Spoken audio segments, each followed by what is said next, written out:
Hey there, beautiful mum. Welcome to Fannying About, the podcast that keeps it raw, real, and ridiculously relatable. Whether it's parenting fails, fitness wins, or just learning to laugh through the madness, this is your go-to space for honest conversations, expert advice, and a little bit of fun along the way. Hi, I'm Lara, a sleep-deprived mum with 2 boys. I'm a personal trainer with a prolapse, surviving on burgers and coffee. Each week, I'll bring you tips, tricks, and a whole lot of real talk to help you navigate motherhood, rediscover your mojo, and feel good in your own skin again. So if you're tired of pretending you've got it all figured out and ready to embrace the chaos, this is your space. Subscribe to Fannying About wherever you get your podcasts, and let's figure it out together. Leaks, laughs, and all. Because life's too short to take too seriously, and your pelvic floor deserves better. Hey! So today I want to share something that's taken me a pretty long time to understand. So my first child is 6, almost, he's going to be 7 in 6 months or so. And it's sort of changed the way I experience motherhood now. I think I have found the riddle of how mums survive mum life, like for real. Like, this isn't a joke either. It's not like, haha, let's joke about this. Let's say, oh, it's like getting drunk. No, I want to share this with you because I've only realized, and the answer isn't being more organized, and it's not being more patient, and it's definitely not trying harder, because I was told once by this amazing woman, it's about looking after my own nervous system. Now, please stay with me. This is not like bullshit, like light some candles, sit on a pillow, meditate, go and like have a massage. Just bear with me, okay? There's good stuff here if you are willing to stick around. And then maybe the thing that I just mentioned will put back into my mind about why I wanted to share that original thing with you. So I can't tell you how many times, and please like share if you are also in this same position as me, so I don't feel like a bad mother. I've cracked it at my boys 6 and 2 for what really was no reason at all. Nothing big. They're just being boys. They're just whatever. There's no major issues, no disaster, but I just cracked it, out of I have, however, looked at my bloods and looked at hormones and try to figure out if there's something underlying. You can do that too. But afterwards you feel awful, don't you? Just like, I've hit a wall before. I've slammed doors, and then even though I say to them, don't slam doors, it's like, oh, okay, but mum slams doors. And then they get scared. Like, I hate it, because then they go, you just shouted, mum's really loud. Why did I react like that? Afterwards, I'm like, and then I look at them when they're asleep and they're so sweet. And then I think, what's wrong with me? But when I really started paying attention, I noticed something. Every single time I snapped, there was a reason. There was an underlying reason. I was tired. I was freaking overstimulated, feeling like a caged animal, sick of being touched, sick of being around people. I was hungry, because that's what mums do, isn't it? We just survive on coffee, and then we just grab bits on the run, and then wonder why we blow up and have a meltdown. And our children do the same. I hadn't had a moment to myself all day, or I was just caught up in my own head. When you wake up in a bad mood and you just need to catch yourself, but you don't. You just like, everyone annoys me today and I hate you all. And it just gets louder and heavier than it actually needs to be. And it wasn't that I was a bad mum. And I want you to hear that too. If you are nodding your head to any of these experiences, you're not a bad mum. Come on. You're not, deep down. And I know I'm not. Deep down, my nervous system was just overloaded, and 100% yours will be too, because otherwise you wouldn't be listening to this podcast. So the light bulb moment was one day, when you hear this information, but it takes time to sink in, or it needs to be worded in a different way, or it's just not meant to hit you just yet. You're not ready to receive. Well, finally, I was ready to receive, and all those times people had said, you need to look after yourself. I finally understood what they actually meant. And I've always hated the saying, you've probably heard it too, It's not selfish, selfless. Like, fuck off. Like, what does that even mean? It never really landed, and it felt a bit dismissive, like another thing mums are supposed to convince themselves of. But now I do understand what's going on underneath that bullshit phrase. Because looking after myself isn't about indulgence. Like I said, it's not fancy. It's not like booking yourself into a spa retreat. It's about regulation. Like when I'm regulated, everything feels different. If I'm like a caged animal and I don't want people around on me, of course I'm going to snap. If I've come in after doing a strength training session and I've just walked to the gym, trained, walked back, filled my tummy with something nourishing. And then I'm like, hi, babies, you're my favorite things in the world. I love you so much. Like, of course you can do that. Don't argue with your brother. It's good. Don't smash that. Let's not do that. Let's pick it up.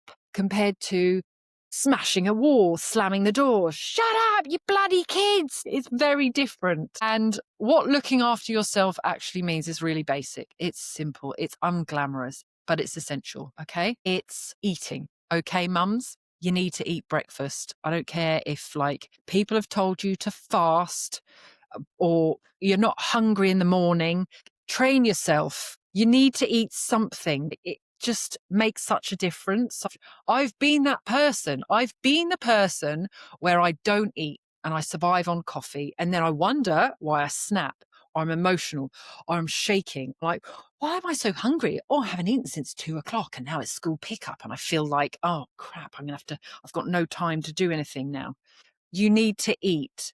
I've seen an integrative health practitioner, women's health practitioner recently, and she said to me that that window between 9:30 and 11:30 is the key window for you to get your coffee. For me to get my coffee, because apparently you have your cortisol peaks when you wake up. And then it starts dipping. So between the windows of 9:30 to 11:30 is when you've had some breakfast and then you need a little perk that is better processed in your body, in my body. Because I have noticed I am not ragey, but you know what? It sounds simple to do, but I love waking up in the morning and instantly having a coffee. It's my time. It's my thing to do. So I've had to come out of that habit, replace it with something. So I have like a fucking boring chamomile tea and breakfast. And then after school drop off, my time, I get a lovely coffee and actually I feel better on it. I don't shit myself anymore when I have a coffee on an empty stomach and wonder why my guts are all over the place. It's just, okay, when you understand what is not good for your body and what is fucking with your nervous system, then it changes. You're this new person around your family. It is recognizing when I'm overstimulated and need quiet, or I just need to be out in the open, fresh air, which is a really common one for me, or I need to rest, like when my eyes are burning and you just need to lie down. A mum shared with me, if you're around your kids and you just need to lie down and close your eyes, you can create games. Lie on the sofa. I am the patient. You know how Bluey does it. Bluey's just is okay, but they're very much about creating all these games. Like the dad seems to just do games and play with them all the time. It's like, I don't know where he comes up with the creativity and time, and ultimately, like, it's boring playing monster trucks all the time. Anyway, lying down and you can be the patient and they can be doctor and you can just lie there with your eyes closed. I can remember there was another game that I invented that was about me lying down with my eyes closed and just resting while they're hanging around. Stick the TV on as well. It's taken me a long time to be okay with being a mother that needs to survive on having the TV as a nanny sometimes. I felt like before I had children, I was like, no, I'm never going to let my children have screens. No, I'm never going to let my children eat chocolate. No, I'm never going to let my children eat crisps. But you learn how to survive and how to be a better parent by using the tools around you. You are not going to kill them if you need to close your eyes for half an hour. So you need to put the TV on for half an hour. Because when my nervous system and yours feel supported, I don't have to force patience. I don't have to force kindness. I'm just gritting my teeth like, yes, that's fine. It's easier. it just shows up, and I feel like a better parent, a better mother. I read once that kids are wired to mirror our nervous systems. There's something called mirror neurons. And when I was reading about it, it made so much sense. Basically, they pick up on what you're feeling, even when you're not saying it out loud. So you're feeling on edge, ragey, then they turn into rage monsters, and you're like, where's this come from? And then you're like, okay, I've just realized that I am the ragey person. His learning that made me feel less guilty, it helped me understand why my stress can fill a room so quickly and why my calm can too. And then feeling even more like it's okay to regulate my nervous system. Everyone needs to. I don't know why mums just become martyrs and think that they don't need these essential things to be human just because they become mothers. Not because it's about being regulated, and then they feel safer. When I'm grounded, I feel I'm a better mother. They soften, like it's not pressure. So when I feel myself getting snappy or overwhelmed, now that I've had this slight shift, I'm not this guru. I'm not this earthly mother who is a calm, non-ragey mother now, by the way. I still get the rage. I look at things differently. Maybe I'm a bit more aware. I'm less snappy. I don't get as overwhelmed. And I actually try to pause instead of asking what's wrong with me. I actually ask, what do I need right now to be less of a horrible mother? Do I need food? Do I need rest? Do I need quiet? Do I need space? Do I need support? And that one question has changed so much for me, because I don't think we need to be better mums. I think we need to be better regulated humans. That's a mic drop there. Let's reframe mum guilt.